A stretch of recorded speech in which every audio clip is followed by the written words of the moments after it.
안녕하십니까. 1월 23일 토요일 새벽입니다. 오늘은 요한복음 6장의 말씀을 읽고 함께 기도하겠습니다. 제6장. 그 후에 예수께서 디베랴의 갈릴리 바다 건너편으로 가시매 큰 무리가 따르니 이는 병자들에게 행하시는 표적을 보았음이로라. 예수께서 산에 오르사 제자들과 함께 거기 앉으시니 마침 유대인의 명절인 유월절이 가까운지라. 예수께서 눈을 들어 큰 무리가 자기에게 오는 것을 보시고 빌립에게 이르시되 우리가 어디서 떡을 사서 이 사람들을 먹이겠느냐. 이렇게 말씀하시면 친히 어떻게 하실지를 아시고 빌립을 시험하고자 하시니라. 각 사람으로 조금씩 받게 할지라도 200데나리온의 떡이 부족하리이다. 제자 중 하나 곧 시몬 베드로의 형제 안드레가 예수께 여짜오되 여기 한 아이가 있어 보리떡 5개와 물고기 2마리를 가지고 있나이다. 그러나 그것이 이 많은 사람에게 얼마나 되겠사옵나이까. 이 사람들로 앉게 하라 하시니 그곳에 잔디가 많은지라 사람들이 앉으니 수가 5,000명쯤 되더라. 예수께서 떡을 가져 축사하신 후에 앉아있는 자들에게 나눠주시고 물고기도 그렇게 그들의 원대로 주시니라. 그들이 배부른 후에 예수께서 제자들에게 이르시되 남은 조각을 거두고 버리는 것이 없게 하라. 이에 거두니 보리떡 5개로 먹고 남은 조각이 12바구니에 찼더라. 그 사람들이 예수께서 행하신 이 표적을 보고 말하되 이는 참으로 세상에 오신 그 선지자라. 그러므로 예수께서 그들이 와서 자기를 억지로 붙들어 임금으로 삼으려는 줄 아시고 다시 혼자 산으로 떠나가시니라. 처물매 제자들이 바다에 내려가서 배를 타고 바다를 건너 가버나움으로 가는데 이미 어두웠고 예수는 아직 그들에게 오시지 아니하셨더니 큰 바람이 불어 파도가 일어나더라. 제자들이 노를 저어 10여쯤 가다가 예수께서 바다 위로 걸어 배에 가까이 오심을 보고 두려워하거늘 내니 두려워하지 말라. 이에 기뻐서 배로 영접하니 배는 곧 그들이 가려던 땅에 이르렀더라. 이튿날 바다 건너편에 서 있던 무리가 배 한 척 외에 다른 배가 거기 없는 것과 또 어제 예수께서 제자들과 함께 그 배에 오르지 아니하시고 제자들만 가는 것을 보았더니 그러나 디베랴에서 배들이 주께서 축사하신 후 여럿이 떡 먹던 그곳에 가까이 왔더라. 무리가 거기에 예수도 안 계시고 제자들도 없음을 보고 곧 배들을 타고 예수를 찾으러 가버나움으로 가서 바다 건너편에서 만나 라비어, 언제 여기 오셨나이까? 내가 진실로 진실로 너희에게 이르노니 너희가 나를 찾는 것은 표적을 본 까닭이 아니요 떡을 먹고 배부른 까닭이로다. 썩을 양식을 위하여 일하지 말고 영생하도록 있는 양식을 위하여 하라. 이 양식은 인자가 너희에게 주리니 인자는 아버지 하나님께서 인치신 자니라. 우리가 어떻게 하여야 하나님의 일을 하오리이까? 하나님께서 보내신 이를 믿는 것이 하나님의 일이니라. 그러면 우리가 보고 당신을 믿도록 행하시는 표적이 무엇입니까? 하시는 일이 무엇입니까? 기록된 바 하늘에서 그들에게 떡을 주어 먹게 하여 다음과 같이 우리 조상들은 광야에서 만나를 먹었나이다. 내가 진실로 진실로 너희에게 이르노니 모세가 너희에게 하늘로부터 떡을 준 것이 아니라 내 아버지께서 너희에게 하늘로부터 참 떡을 주시나니 하나님의 떡은 하늘에서 내려 세상에 생명을 주는 것이니라. 주여, 이 떡을 항상 우리에게 주소서. 나는 생명의 떡이니 내게 오는 자는 결코 줄이지 아니할 터이요 나를 믿는 자는 영원히 목마르지 아니하리라. 그러나 내가 너희에게 이르기를 너희는 나를 보고도 믿지 아니하는도다 하였느니라. 아버지께서 내게 주시는 자는 다 내게로 올 것이요 내게 오는 자는 내가 결코 내쫓지 아니하리라. 내가 하늘에서 내려온 것은 내 뜻을 행하려 함이 아니요 나를 보내신 이의 뜻을 행하려 함이니라. 나를 보내신 이의 뜻은 내게 주신 자 중에 내가 하나도 잃어버리지 아니하고 마지막 날에 다시 살리는 이것이니라. 내 아버지의 뜻은 아들을 보고 믿는 자마다 영생을 얻는 이것이니 마지막 날에 내가 이를 다시 살리리라. 자기가 하늘에서 내려온 떡이라 하심으로 유대인들이 예수에 대하여 수군거려 이르되 이는 요셉의 아들 예수가 아니냐? 그 부모를 우리가 아는데 자기가 지금 어찌하여 하늘에서 내려왔다 하느냐? 예수께서 대답하여 이르시되 너희는 서로 수군거리지 말라. 나를 보내신 아버지께서 이끌지 아니하시면 아무도 내게 올 수 없으니 오는 그를 내가 마지막 날에 다시 살리리라. 선지자의 글에 그들이 다 하나님의 가르치심을 받으리라 기록되었은즉 아버지께 듣고 배운 사람마다 내게로 오느니라. 이는 아버지를 본 자가 있다는 것이 아니니라. 오직 하나님에게서 온 자만 아버지를 보았느니라. 진실로 진실로 너희에게 이르노니 믿는 자는 영생을 가졌나니 내가 곧 생명의 떡이니라. 너희 조상들은 광야에서 만나를 먹었어도 죽었거니와 이는 하늘에서 내려오는 떡이니 사람으로 하여금 먹고 죽지 아니하게 하는 것이니라. 나는 하늘에서 내려온 살아있는 떡이니 사람이 이 떡을 먹으면 영생하리라. 내가 줄 떡은 곧 세상의 생명을 위한 내 살이니라. 그러므로 유대인들이 서로 다투어 이르되 이 사람이 어찌 능히 자기 살을 우리에게 주어 먹게 하겠느냐? 내가 진실로 진실로 너희에게 이르노니 인자의 살을 먹지 아니하고 인자의 피를 마시지 아니하면 너희 속에 생명이 없느니라. 내 살을 먹고 내 피를 마시는 자는 영생을 가졌고 마지막 날에 내가 그를 다시 살리리니 내 살은 참된 양식이요 내 피는 참된 음료로다. 내 살을 먹고 내 피를 마시는 자는 내 안에 거하고 나도 그의 안에 거하나니 살아계신 아버지께서 나를 보내심에 내가 아버지로 말미암아 사는 것 같이 나를 먹는 그 사람도 나로 말미암아 살리라. 이것은 하늘에서 내려온 떡이니 조상들이 먹고도 죽은 그것과 같지 아니하여 이 떡을 먹는 자는 영원히 살리라. 이 말씀은 예수께서 가버나움 회당에서 가르치실 때에 하셨느니라. 제자 중 여럿이 듣고 말하되 이 말씀은 어렵도다. 누가 들을 수 있느냐? 한데 예수께서 스스로 제자들의 이 말씀에 대하여 수군거리는 줄 아시고 이르시되 이 말이 너희에게 걸림이 되느냐? 그러면 너희는 인자가 이전에 있던 곳으로 올라가는 것을 본다면 어떻게 하겠느냐? 살리는 것은 영이니 육은 무익하니라. 내가 너희에게 이른 말은 영이요 생명이라. 그러나 너희 중에 믿지 아니하는 자들이 있느니라. 이는 예수께서 믿지 아니하는 자들이 누구며 자기를 팔 자가 누구인지 처음부터 아시니라. 그러므로 전에 너희에게 말하기를 내 아버지께서 오게 하여 주지 아니하시면 누구든지 내게 올 수 없다 하였노라. 그때부터 그의 제자 중에서 많은 사람이 떠나가고 다시 그와 함께 다니지 아니하더라. 예수께서 12 제자에게 이르시되 너희도 가려느냐? 시몬 베드로가 대답하되 주여, 영생의 말씀이 주께 있사오니 우리가 누구에게로 가오리이까? 우리가 주는 하나님의 거룩하신 자이신 줄 믿고 알았사옵나이다. 내가 너희 12를 택하지 아니하였느냐? 그러나 너희 중에 한 사람은 마귀니라. 이 말씀은 가룟 시몬의 아들 유다를 가리키시니라. 그는 12 중에 하나로 예수를 팔자더라. 아멘. 오늘은 요한복음 6장 빌립과 안드레를 비교해 보고 썩을 양식과 생명의 양식을 비교해 보고 생명의 양식은 주님이심을 말씀을 통해서 확인하고 기도하는 그런 시간을 가져보려고 합니다. 주님이 디베랴 갈릴리 바다 건너편 군중들이 예수님 말씀을 들으려다가 배고픔에 시달리고 있을 때 그 배고픔에 대해서 제자 빌립을 시험하시고자 하는 말씀을 빌립에게 하십니다. 7절에 보면 빌립은 이 군중들을 다 먹이려면 다 먹이고도 200데나리온의 돈이 부족합니다. 아마 수학적 계산이 빨랐던 모양입니다. 200데나리온의 돈이 부족하다. 이런 말을 하면서 부정적인 어떤 생각을 예수님께 말합니다마는 안드레는 예수님이 묻지도 않았는데 본인 스스로가 움직여서 할 수 있는 것이 무엇인지 찾아보고 긍정적인 행동을 합니다. 한 아이가 오병이어를 가지고 왔는데 주님께 드리고자 합니다. 그랬고 결국에는 주님이 축사를 하시고 이 군중들을 다 먹이시고 남은 조각이 12 광주리가 되었더라. 우리가 너무나 잘 알고 있는 오병이어의 기적이죠. 결국 빌립과 안드레 똑같은 주님의 제자이긴 하지만 이 생각의 차이에 따라서 부정적인 사고 그리고 아주 긍정적이고 능동적인 사고와 행동을 했던 안드레, 결국 자신의 능력 밖의 일을 전능하신 주님에 대한 믿음으로 주님 앞에 맡기고 오병이어의 기적을 가져오게 되었던 것입니다. 빌립과 안드레를 우리가 한번 요한복음에서는 비교를 하고 있기 때문에 중점적으로 관심 갖고 봤으면 좋겠고요. 이러한 구도와 동시에 우리가 같이 봐야 되는 것이 썩을 양식과 생명의 양식입니다. 안드레는 썩을 수밖에 없는 양식도 물론 중요하지만 더 중요한 것은 주님으로부터 나오는 생명의 양식의 개념을 알고 있지 않았었을까요? 자, 우리가 좀 질문하면서 말씀을 보려고 합니다. 오병이어를 바친 어린아이는 단순히 오병이어를 바친 것이 아니라 생명의 양식을 바친 것과 마찬가지입니다.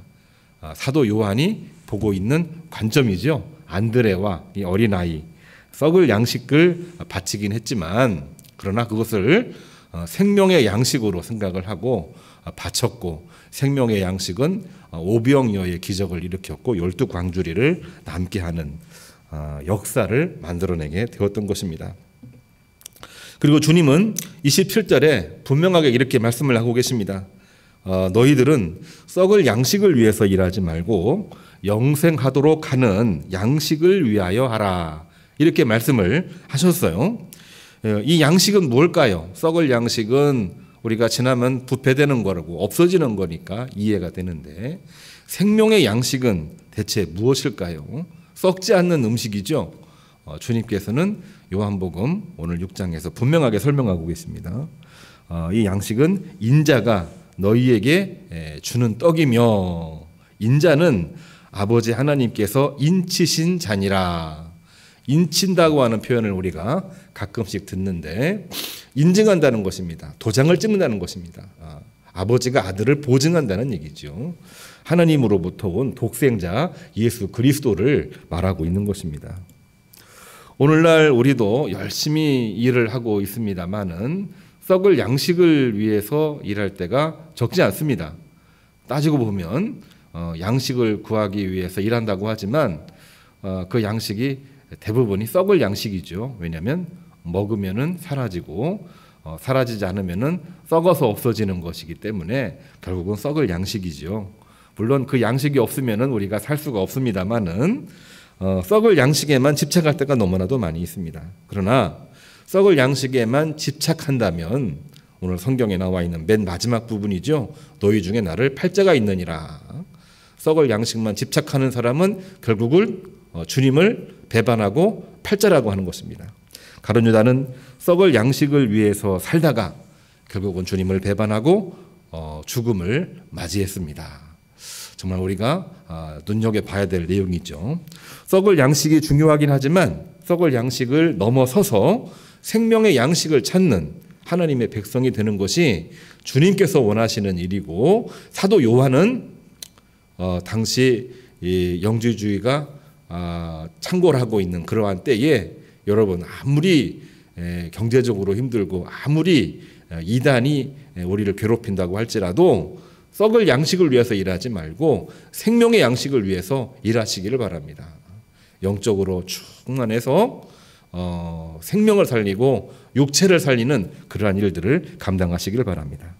생명의 양식은 뭘까요? 주님이 주시는 양식인데 생명의 양식을 더 본질적으로 이야기하면은 생명의 양식은 주님, 독생자 예수 그리스도이십니다. 2021년 1월 23일 토요일 새벽 빌립과 안드레 같은 제자이긴 하지만 썩을 양식과 생명의 양식을 구분하는 하나의 인물로서 제시가 되고 있고요. 썩을 양식과 생명의 양식, 이것을 우리가 분명하게 구분을 해야 되고, 생명의 양식은 주님이 주신 것이고 생명의 양식은 주님 자신임을 우리가 기억을 하면서 오늘 또 주님의 이름으로 승리하시는 하루가 되기를 주님의 이름으로 축원합니다. 기도하겠습니다. 이제는 우리 주 예수 그리스도의 은혜와 하나님의 사랑과 성령의 감동하심이 빌립과 안드레 썩을 양식과 생명의 양식, 생명의 양식은 오직 독생자 예수 그리스도이심을 분명하게 고백을 하며 예수 그리스도의 이름으로 승리하는 하루 되기를 다짐하고 기도하고 출발하는 주의 종들 머리 위에 이제로부터 영원까지 함께 하기를 간절히 축원합니다. 아멘. 주신 말씀 위해서 같이 기도하겠습니다. 생명의 양식을 구하시기를 바랍니다. 생명의 양식 되시는 주님의 이름으로 승리하시기를 간절히 소망합니다. 화면에 나와 있는 기도 제목 보고 같이 우리 기도하겠습니다. 주여 세 번 부르시고 기도하시겠습니다. 주여, 주여, 주여.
그런 지혜를 얻을 수 있는 2021년 새해가 되기를 간절히 소원합니다. 언제나 주님의 은총과 은혜 속에서 든든한 믿음과 자신감으로 살게 해주시기를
권서운 성도 위에도 주의 자녀 위에도 주의 백성들 위에도 주여 이기게 하시고 승리